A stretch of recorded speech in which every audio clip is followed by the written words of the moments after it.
কি রে ভাই, তোরা কেউ কোনো কথা করছিস না কেন? এই এতিম অসহায় ছেলেটার দায়িত্ব কিটা নেবে?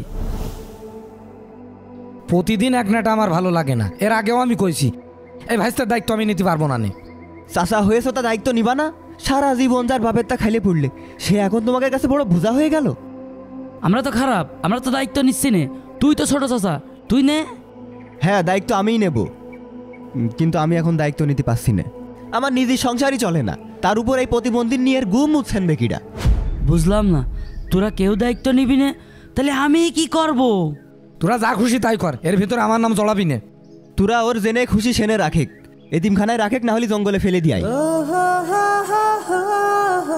তোরা কি জানিস নে যে এতিমের দায়িত্ব নিয়া আমাদের দায়িত্ব? দায়িত্ব ওর মা বাপ যদি বেঁচে থাকতো তাহলে না একটা কথা ছিল, এখন ওর দায়িত্ব আমাদের কাঁধে চাপাইস নে। আরে ভাই, তোরা বুঝতে চাচ্ছিস না কেন? এর যদি দায়িত্ব নেই তাহলে আমার বউ আমার থেকে বাবার বাড়ি চলে যেতে পারে, আমি আর কোনো ঝুঁকি নিতে চাচ্ছি না। তাহলে এক কাজ করি, ওর চল কোনো জায়গায় রেখে আসি। হ্যাঁ, তাই তো চাই। তাহলে তোরা গুছাই নে, আমি আসছি।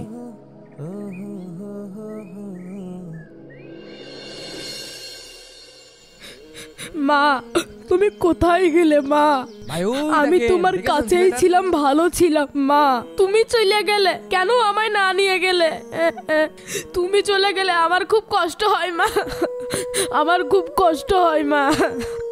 এই এতিম ছেলেটা দায়িত্ব কেউ নিতে চায় না। কয়দিন আগেই না ওর বাপ মা একসাথে মারা গেল? কিছুদিন আগে।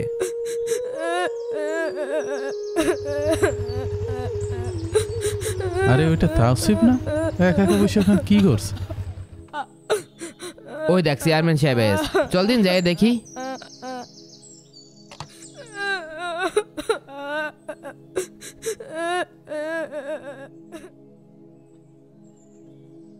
এ কি তাওসিফ, তুমি এখানে একা একা বসে কি করছো?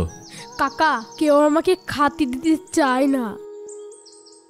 কেউ খেতে দিতে চায় না তাই কি হয়েছে? আল্লাহ তোমার সাথে আছে, সে একটা ব্যবস্থা করে দেবে। চেয়ারম্যান কাকা, এতিম ছেলেটা গ্রামের ভিতরে এইরকম অবহেলা হয়ে থাকলে গ্রামেরও মান সম্মান নষ্ট হয়। এখন আপনি কি করবেন গন্দিনী? ওর পরিবারের কেউ যদি ওর দায়িত্ব না নিতে চায় তাহলে আমাদেরকে এগিয়ে আসতে হবে। চলো ওর তিন চাচাকে বোঝাই। চলেন যাই। চলো, ওকে সাবধানে নিয়ে আসো। তৌসিফ চলো তোমাদের বাসায় যাও। এই সাইফুল, তোদের কি একটু লজ্জা নেই? তোর ভাইয়ের এতিম ছেলেটা পথে পথে কেন্দে বেড়াচ্ছে, এক মুঠো খাতি দিতেও পারিস না তোরা? এই পরে ছেলের দায়িত্ব নিলি প্রতিদিন নাটা বাঁধবেন আমার বউর সাথে, ওর দায়িত্ব আমি নিতে পারবো না। চেয়ারম্যান চাচা, আমাদেরই সংসার চলে না, ওর খাতি দেবো কান্তে। ও পোতে ঘাটে জেনে ইচ্ছা সেনে থাক, ওর সাথে আমাদের জড়াবেন না। চেয়ারম্যান কাকা, স্বার্থের দুনিয়ায় মারপিটের ভাইও আপন না। ওগের বড় ভাই আমি তো দেখেছি, ওকে জন্য কি করিনি। বাড়ি ঘরদর করে দিয়াতে, মোটরসাইকেল কিনে দিয়াতে, সব করে দিয়েছে। এখন তার এই অসুস্থ ছেলেটার কেউ দায়িত্ব নিতে চাচ্ছে না। ভাই, আপনি এত জ্ঞান দেবেন না তো। আপনার যদি ওর জন্য এতই দরদ উঠলে ওঠে তাহলে আপনি ওর বাড়ি নিয়ে যান, বাড়ি নিয়ে যে পুজো দেন গে যান। আমি ভাই সাপ একটা কথা কয়ে দিচ্ছি, আমি এর দায়িত্ব মোটেই নিতে পারবো না। তোরা যা খুশি কর। এই তোরা জানিস না, কোরআনে স্পষ্ট বলা আছে যারা এতিমের হক নষ্ট করে তাদের জন্য রয়েছে কঠিন শাস্তি। তাহলে চাচা আমরা এখন কি করব আপনিই বলেন। প্রথমত তোরা তিন ভাই এই এতিম ছেলেটার বোঝা ভাবা বন্ধ কর। তিনজনের মধ্যে কোনো একজন এই ছেলের দায়িত্ব নেই,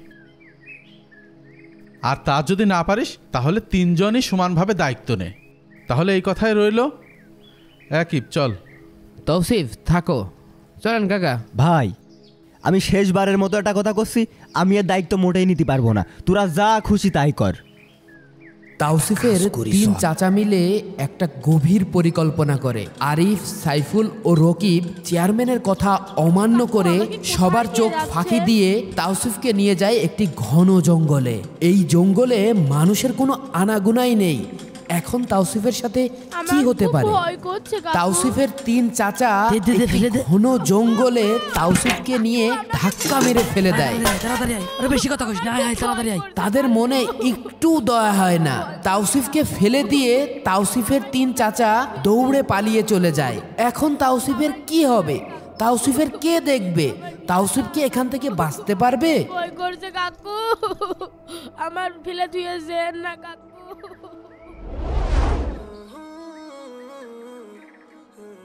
এই দেখো, এই জায়গা থেকে ওই পাশ পর্যন্ত সব আমাদের জমি। বাপ, আল্লাহ কখন নিয়ে যায় জানি না, তুমি অন্তত তোমার ছোট ভাইদের শরীক ফাঁকি দিও না। কান্নাকাটি করছে কে? আব্বু, ওই যে ওখান থেকে একটা কান্নার আওয়াজ শুনতে পাচ্ছ? হ্যাঁ হ্যাঁ হ্যাঁ, তাই তো, চলো তো দেখি। চলো আব্বা। ভয় করছে কাকু, আমার ফেলে ধুয়েছে না কাকু। হ্যাঁ হ্যাঁ বাপ, তাড়াতাড়ি আয়। ওইদিকেই মনে হচ্ছে একটা বাচ্চা ছেলের কান্না শব্দ শোনা যাচ্ছে। হ্যাঁ হ্যাঁ হ্যাঁ। হে কি তাওসিফ, তোমার এই অবস্থা কেন? ওঠো ওঠো ওঠো, এই এই ধর।